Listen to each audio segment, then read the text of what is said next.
Hello，大家好，我是超爱喝酒，但是只能喝3杯的3杯芋头，欢迎来到我的频道。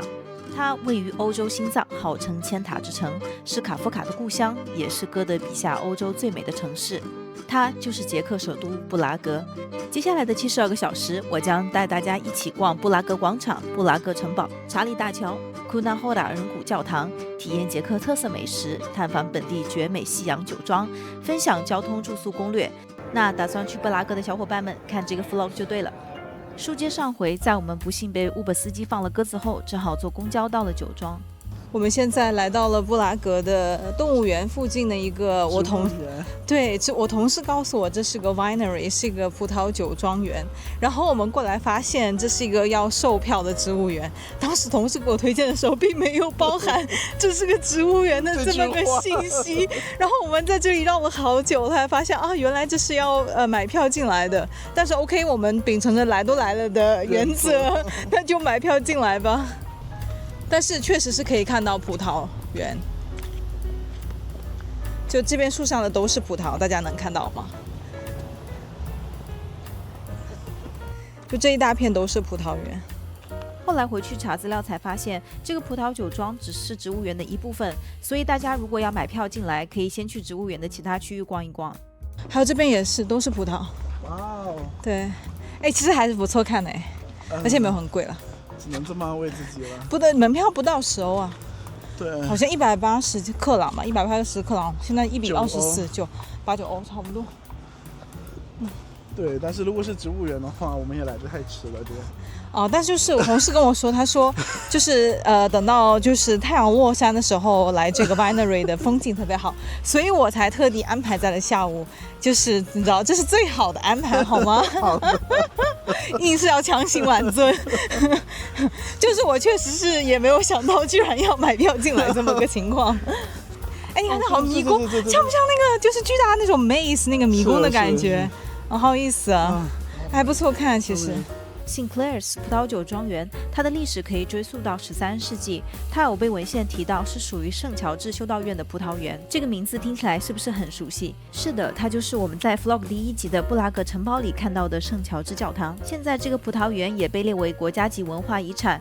葡萄园里种植的品种非常丰富，例如有用来酿白酒的各类 Muscat、Sauvignon、Welsh Riesling， 还有用于酿红酒的 Pinot Noir 和 Blauer Portuguese。你看这个好好笑，它叫 Purple。现在我们来到 winery 可以喝酒的地方了，这就是我们今天的一个目的地。OK， 然后这边的风景也很不错，感觉远眺，然后喝着葡萄酒，非常棒。还蛮多人的。对，蛮多人的，可以进去看看。一直开到19点30。店里有2块巨大的手写黑板，上面用捷克语写着各类葡萄酒，还有一些下酒菜。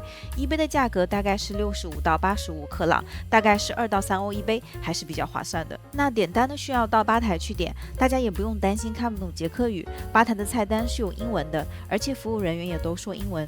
那点完酒付完钱后，服务员就会直接在吧台倒酒，需要客人自助拿到自己的桌上。那这次我们刚好遇上一个品红酒的活动，每个人付250克朗，大概是10欧左右，就可以喝到4杯不一样的红葡萄酒。付完款后，吧台会给4个硬币，每喝一杯就交给侍酒师1个硬币，侍酒师就会在现场帮忙倒酒，并且讲解酒的年份和风味。今天的第一杯酒，我们从年份最轻的，对吧？应该是年份最新的到年份最久的。然后这是最 fruity 最容易入口的。现在有请我们红酒鉴赏大师芋头，不好意思，3杯芋头同学来给我们谈谈第一杯酒的感受。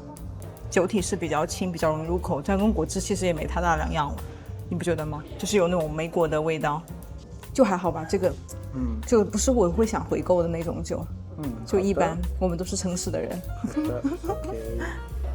然后我们还点了一些配酒的 tapas， 一些烤的面包，然后还有一些冷的熏肉啊，还有芝士，感觉好像还不错吃，都是下酒的东西。来，干杯，亲亲。Yes, we come here for the second wine. Yes. Thank you very much.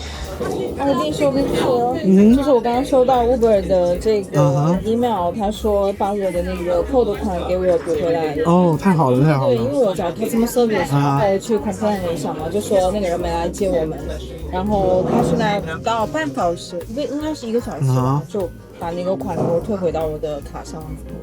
其实这个 customer service 还是有用的。那我觉得都应该要这样啊，是不是？对，就是还蛮快的。对，所以大家如果说遇到这种黑心的这个一定要勇于去driver 的话，就不要抗争、投诉。对。Yes, we really like this wine. Okay. What kind of a grape is it? It's all of them Pinot Noir. Pinot Noir. Oh, it's all Pinot Noir. Oh. All of them Oh. just different vintage. Okay. And if you like, you can have it this one. If you like to continue in it. It's No, not. yeah, we will try the new one, but this one is really nice. Yeah, I really prove the berry taste. Okay. Yeah, This one it's quite similar. Touch of leather, like a new the leather. Yeah. So it's a bit older, so that's why it's It's 2023. yeah. This one was 2021. 21. Yeah. Now again to 2019. 19. Oh, so This one will be 2017. wow. So wow, it's really aged. Yeah. And you see the difference with the time? Yeah. Start doing. This one's really fresh, and this one has a bit more taste in it. Yeah. Yes. Thank you very much. Děkuji. Prosím, na zdraví. Pinot Noir 2019年。我觉得这一款我其实更上杯好。对，我觉得上杯会更好喝一点。但其实它每年因为年份不一样，所以它其实葡萄的品质也不一样。对。但是你可以就是能够喝出来它更陈年的那个味道。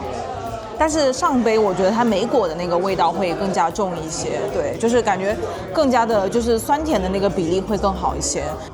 它其实后味还有一点点苦，你不觉得吗？所以就是陈年酒的一个魅力。但我觉得就是按照酸甜平衡和那种口感的平衡，其实第二杯是最容易入口的。到目前，对，到目前为止。当然我们待会儿再尝一下2017年，2017年到现在已经8年了，对吧？算了半天。对，那第4杯也很期待一下。Hello, we are here for the 4th wine. It's from 2017, right? The Pinot Noir. Yeah. Yes. Děkuji. Ghost. 更加成年了，对。但是好像果香慢慢的消失。对，它更多是橡木桶的那种，那种木头的那种味道。我还是最喜欢第2杯。就是还保留了那个葡萄。对，葡萄的果香保留的比较好一些。对，并不是越成年越好喝，我觉得还是看个人的一个喜好。对。感觉有点喝不够，所以又点了一杯白酒，然后它是 Botanica 2024年的，很好喝，这款真的有点被种草，你来喝一下，这款我觉得特别好喝，它也是个 dry wine，对，然后还点了一个那个 3 cheese plate， 然后这个可以下酒，没有很甜的，但是却让我觉得很好喝。对，白葡萄酒，就它的那个花果香非常浓郁，就是那种花香非常浓郁的酒，这个很好喝。OK， 那我们去外面逛逛。哇塞，天气超好其实坐外面也非常的，对，就我能理解，就是我同事推荐说，如果是太阳落山的时候来，应该会很美。对。但虽然现在是夏令时，所以太阳落山时间会比较晚，但是现在看过去，就整个景色啊什么都很漂亮。再配上我们的酒，来，Cheers。这才是 life， 这才是生活。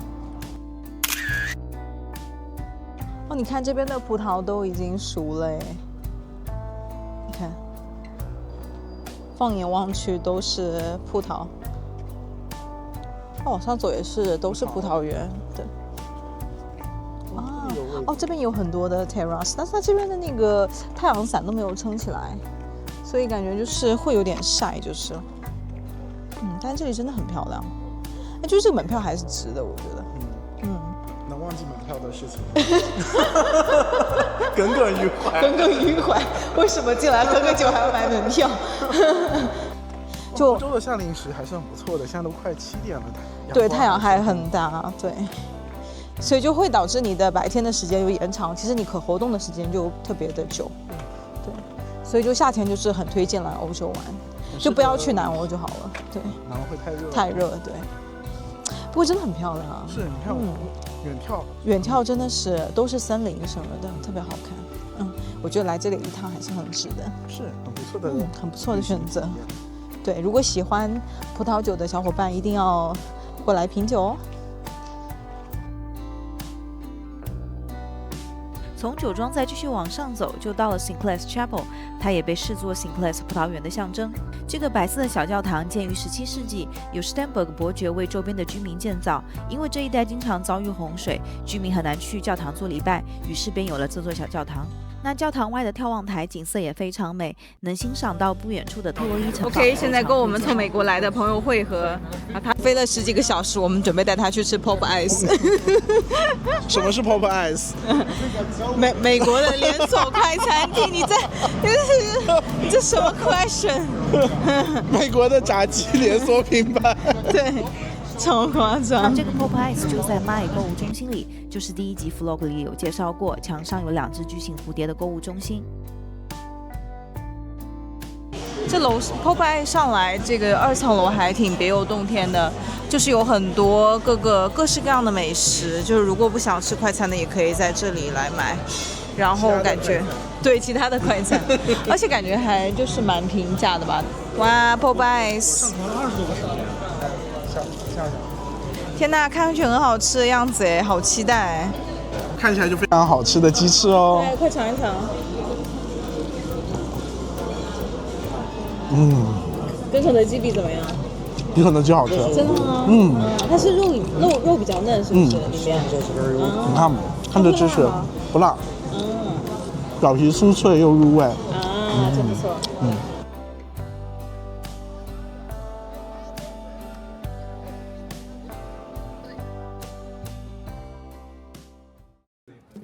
大家早上好。第3天早上，我们直接来到布拉格中心火车站，准备坐火车去库纳霍拉看人骨教堂。巨大的乐高，后面还模仿了火车，真的是非常的壮观，好漂亮。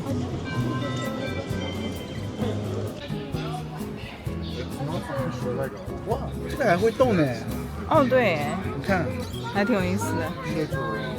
旁边的小朋友都乐疯了。从布拉格中心火车站到库纳霍拉人骨教堂大概要1个小时10分钟。库纳霍拉其实有3个火车站，到哪个都可以，但是库纳霍拉 Sedlec 和库纳霍拉 Main Station 这2个车站会离目的地比较近一些，火车站出来有很多串联景点的巴士，也是很方便的。在捷克坐火车有一个需要注意的地方，就是谷歌地图上不会显示站台信息，所以建议大家最好提前1点到火车站，看看大厅里的电子屏幕确认站台。但是其实到转车的时候就会有点紧张，像这次我们在 Colin 转车，就完全不知道衔接的车会停在哪个站台，还好当时现场有工作人员可以直接问。相比之下，荷兰铁路在谷歌地图上就能直接查看站台信息，对于我这种爱人来说真的友好很多。那关于布拉格交通的攻略，包括去库纳霍拉的火车票怎么买，我会放在这个 vlog 的最后一部分说明，请大家看到最后哦。下火车方式，直接穿过铁轨。好有意思，这个在荷兰是绝不可能发生的。这里也给大家介绍一下人骨教堂的订票方法。人骨教堂的票只能在 Sedlec Information Center 或者网上购买。那这次我们为了节省时间，所以直接选择在网上购票。门票的价格是220几克朗，大概是9欧左右。门票其实包含了2个景点，第一个景点就是大家所熟知的人骨教堂 Ossuary Sedlec， 另一个则是大教堂 Sedlec Cathedral。那2025年10月之后有一个新的规则，购票的时候不但需要选择日期，还要选择访问人骨教堂的时间。Sedlec 大教堂则是什么时间都可以去。我8月份去的时候是只需要选择日期的，所以大家也需要注意一下时间规划。我们从火车站坐公车下车后，先去了 Sedlec 大教堂。这座教堂最初建于13世纪，它是捷克最早的哥特式建筑之一。随后，它在15世纪胡斯战争中被毁。大家是不是觉得这个名字特别熟悉？对，它就是在布拉格广场上的雕像。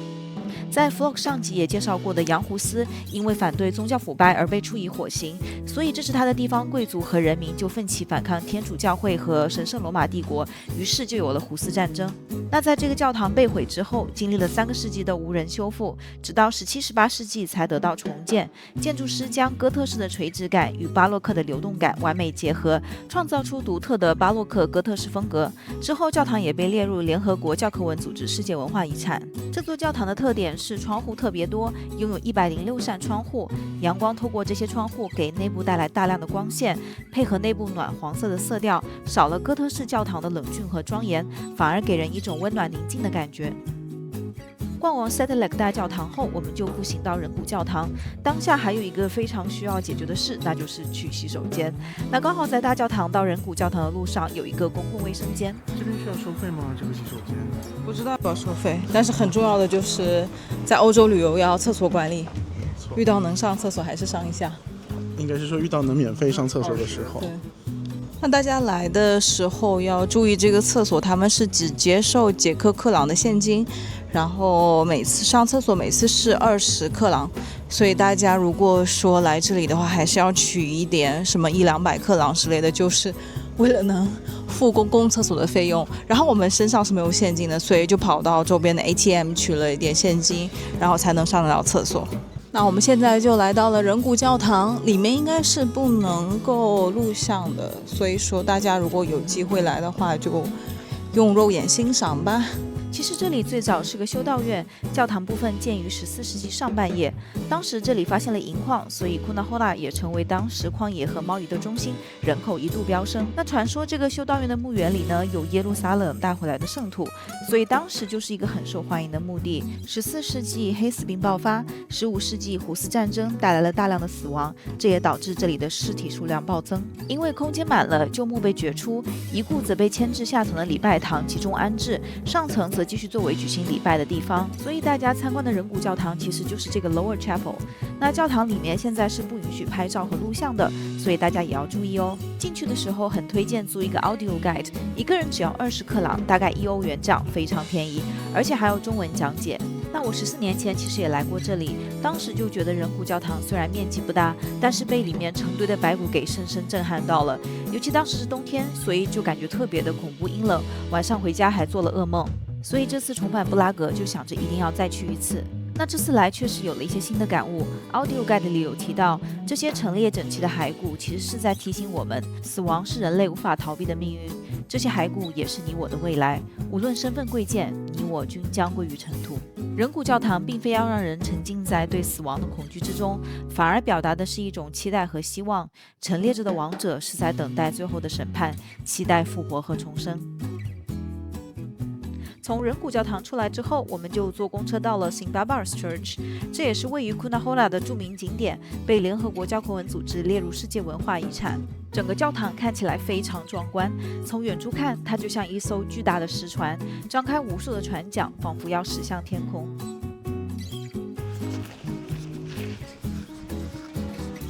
超壮观这个教堂。那现在先往教堂的周边走，那边应该有比较好的风景。St. Barbara 是一位早期的基督教殉道者，也被视为危险职业的守护圣人。之前也说到，库纳霍拉在14世纪发现了银矿，那矿工就是一种非常危险的职业，所以这座教堂也是由这些矿工出资修建给 St. Barbara 的。天哪，酒鬼的基因动了。这边好像还有 local 的 wine from Cunahora Vineyard 啊，是 local 的 wine， 好想喝，但是还得坐火车回去，哎，真是纠结，不知道能不能喝一杯之类的。Couple costs. Yeah. Yeah. Can we pay by cards? Děkuji. 干杯，大家！酒鬼又来了，就是到一个地方，就是不得不喝 local 的 wine， 真是受不了。哎，虽然待会要坐火车，但是还是算了，还想喝就喝，这就是我的原则。大家云干杯。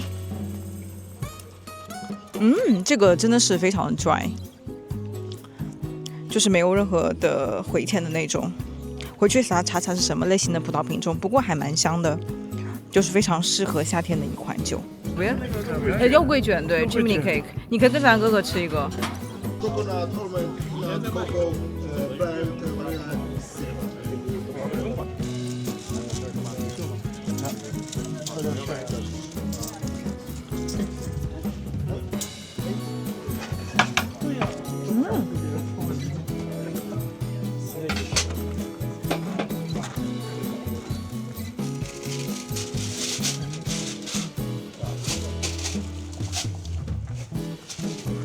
太贵，用完身上所有的现金，买了一个烟囱卷。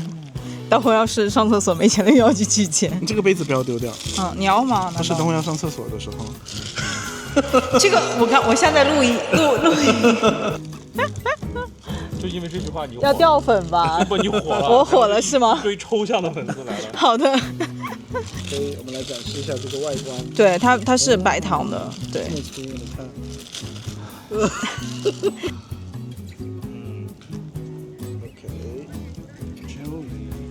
但我感觉这个应该会比市中心那些骗游客的店要好吃吧？脆脆的，脆脆的，对，现烤的还是挺好吃的。对，里面是软软的，里面的面包还是软的，然后外面是烤的非常的焦香酥脆，然后还沾了白糖，所以说就是味道是非常简单 simple， 对，但是就是又简单又好吃的那种。但是我觉得就是市中心的可能有些 overpriced。就是你看这个，我们在这边买只有100克朗，大概是5欧元。市中心我感觉好像都要卖到200-300克朗，就大概贵了2-3倍吧。所以就大家如果想要尝试的话，可以去一些非旅客的店，然后去买一个烟囱卷吃。但是要有的这么深度也挺不容易的。我们在外面喝完了葡萄酒，吃完了烟囱卷之后，终于进入了教堂内部。门票的话，在教堂的入口就有售卖，票价为每人180克朗，大概17.5欧元。圣巴巴尔大教堂被誉为垂直哥特式建筑的珍珠，把哥特式美学展现得淋漓尽致。例如尖拱形的窗户让教堂显得更高更明亮，以及肋骨状交错的穹顶让空间显得既优雅又坚固。它的主祭坛是新哥特式风格的5一祭坛，就是打开之后有5幅画作，中央的画作描绘了最后的晚餐的场景。整个教堂也装饰着精美的彩绘玻璃窗，很特别的是，它不仅描绘了圣经故事，也融入了库纳霍拉当地的矿业元素，例如矿工和采矿工具的细节，这让整个教堂的艺术既具有宗教意义，也体现了这个城市的历史背景。这个教堂其实有2层，从侧面的楼梯上去就可以到达教堂的第2层。OK， 84层阶梯往上爬。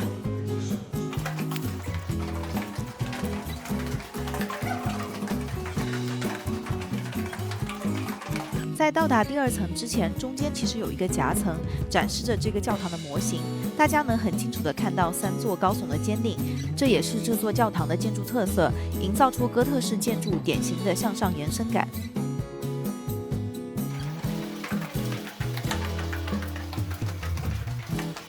一直向上走，就来到了教堂的第2层，能更清楚直观地看到穹顶上交错的几何图案，非常壮观。可以看到这边有很多的雕塑的残骸，然后还有介绍这边教堂的一些历史啊什么的。从教堂的2层向下俯瞰，视野瞬间被拉开，空间感和纵深感被无限放大。底层的每一扇窗户、每一根柱子都尽收眼底。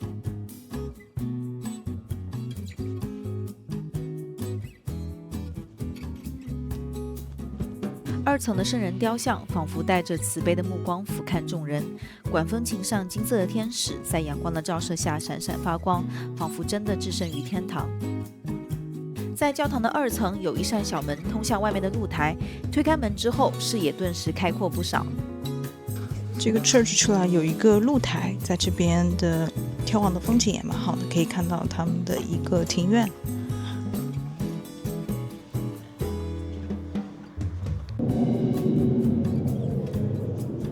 远处还能见到捷克的田野，视线还是非常的开阔的。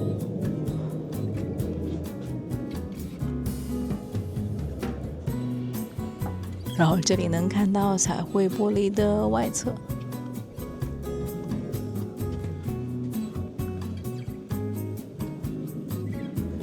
恐高症患上就脚心已经开始流汗了。从辛巴巴尔斯大教堂出来之后，我们就踏上了回布拉格的路。那这次我们是直接坐巴士到 Kolin， 就是之前火车中转的那一站，然后再从 Kolin 坐火车返回布拉格。和坐火车的体验不同，巴士在库纳霍拉的田野中穿梭，看着窗外的风景，也觉得非常治愈。晚上回到布拉格后，我们稍作休整，就准备去吃晚饭。那今天晚上预约了 Cafe Imperial 帝国咖啡厅。传说是欧洲最美的咖啡厅之一，而且菜品也非常不错，有捷克的特色菜，所以非常期待。OK, let's go. Yeah.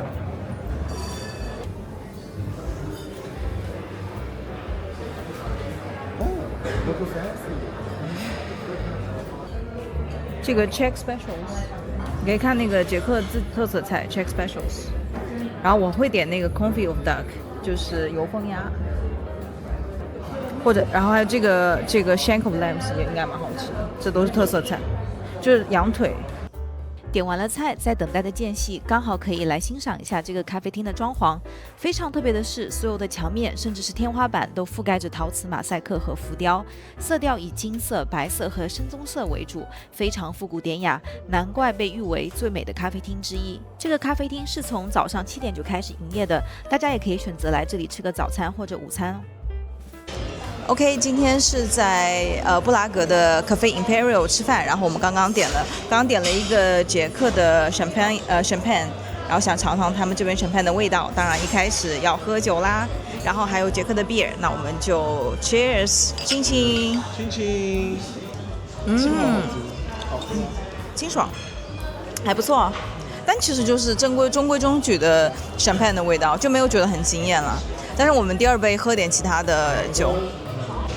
OK， 我们点的前菜来啦，然后点了一份是鹅肝 Goose Liver Pate， 然后也是典型的法餐的前菜，然后这个是 Rabbit Croquette， 然后我自己点了一份 French Onion Soup， 看过去还蛮好喝的，然后最后是一份 Eggplant， 然后这个是 vegetarian 的，所以感觉这4份看上去都蛮好吃的。OK， 那我们就开始吃啦 ，Bon appetit。哦，天哪，看过去好好吃啊！天哪，拉丝，真的好好吃，拉丝的芝士。OK， 第二杯点了一个 rosé， 然后点了 Pilsner， 干杯 ，Cheers。这个 rosé 好好喝，有点被种草哎，回家搜一下。很清新的味道，好喝，对，非常适合夏天。OK， 我们的主菜上来啦，我点一个 Duck Confit， 就是油封鸭，然后这个是一个 Braised Rabbit， 是一个兔肉，然后这个是一个 Fell Cheeks， 就是牛脸夹肉，红烧牛脸夹肉，然后这个是 Lamb Shank 羊腿，然后看过去超级好吃。传说这里羊腿应该是特色菜，所以很期待他们的味道。OK， 那我们就开动啦！天哪，鸭肉好香好嫩啊，这个真的好好吃，超级推荐。那我们现在在互相 share 食物，你可以看这个鸭肉，真的超级香。然后这个是牛脸夹肉，我来尝尝看味道。入口即化，好好吃，炖的好软烂。好吃。怎么样？我推荐的不错吧？快把油品味打在公屏上。这个牛脸夹肉超级推荐，炖的非常软烂。不用。那我来试试看这个 lamb shank 羊腿肉，也好好吃啊。而且它还配上那个蔬菜，应该是菠菜吧。然后觉得真的是做的很不错。It's very good, yeah. Thank you. 超好吃，4道菜都没有踩雷，都非常好吃。这家的肉食真的。就是 Uveno 是本地的一个甜酒吧，然后你是意大利的玛莎拉，跟那个玛莎拉应该是一点关系都没有的。OK， 我们来喝喝看。忐忑。Cheers。对，你这更像是你这个葡萄味会更加重一些。你那个都有点药酒的味道。不，它是一种怎么说呢？就是有点偏向那个 liquor 的那种感觉，就香料味非常的重。香料味非常重。OK， 现在我们拿到了我们的账单，然后我们4个人一共是吃了5198克朗，大家觉得这是贵还是便宜呢？而且这边有10% 的 service charge， 它已经包含在里面了，所以我们是不用额外给 tips 的，这点我觉得还蛮好的，就是明码标价。我们吃得太饱了，所以决定走回酒店。路过著名的火药塔的时候，刚好有人在街头弹钢琴。布拉格的夜色、灯光、琴声交织在一起，那一刻真的有点被触动。旅行最让人感动的，也许不是那些挤满了人的景点，而是这些不经意的浪漫瞬间吧。